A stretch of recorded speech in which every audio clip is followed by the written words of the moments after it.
আমরা কি সত্যিই রবীন্দ্রনাথকে চিনি, নাকি শুধু তার দাড়ি আর গানকেই ভালোবেসেছি? আজ আমরা এমন একজন মানুষকে নিয়ে কথা বলবো যাকে আমরা প্রতিদিন দেখি, তার গান শুনি, কিন্তু তার ভেতরের হাহাকারটুকু হয়তো আজও বুঝে উঠতে পারিনি।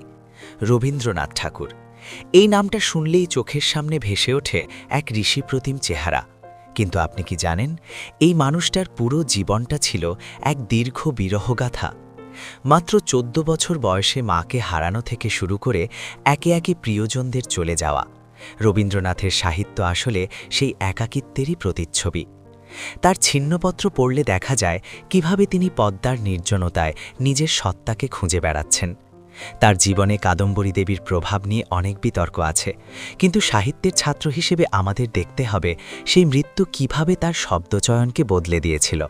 জীবন স্মৃতিতে তিনি নিজেই লিখেছেন সেই ঝড়ের রাতের কথা। আমরা গীতিনাট্য দেখি, কিন্তু সেখানে থাকা বিনোদিনী বা চারুলতার যে নিঃশব্দ চিৎকার, সেটা কি আমরা শুনতে পাই? রবীন্দ্রনাথের নারী চরিত্রগুলো সেই সময় দাঁড়িয়েও কতটা আধুনিক ছিল তা ভাবলে অবাক হতে হয়। তারা কেবল ঘরের বউ হয়ে থাকেনি, তারা প্রশ্ন করেছে সমাজকে, ধর্মকে এবং পুরুষতান্ত্রিকতাকে।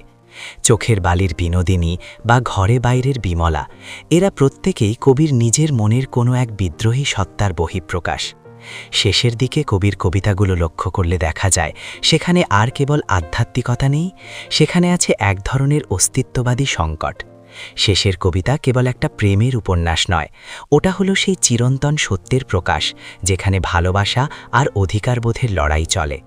তার গানগুলোতে যে পূজা আর প্রেম পর্যায় আছে, খেয়াল করলে দেখবেন সেখানে ঈশ্বর আর প্রিয়জন মিলেমিশে এক হয়ে গেছেন।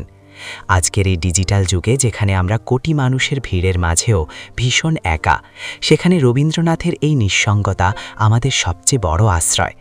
তিনি শিখিয়েছেন কিভাবে নিজের দুঃখকে শিল্পে রূপান্তর করতে হয়।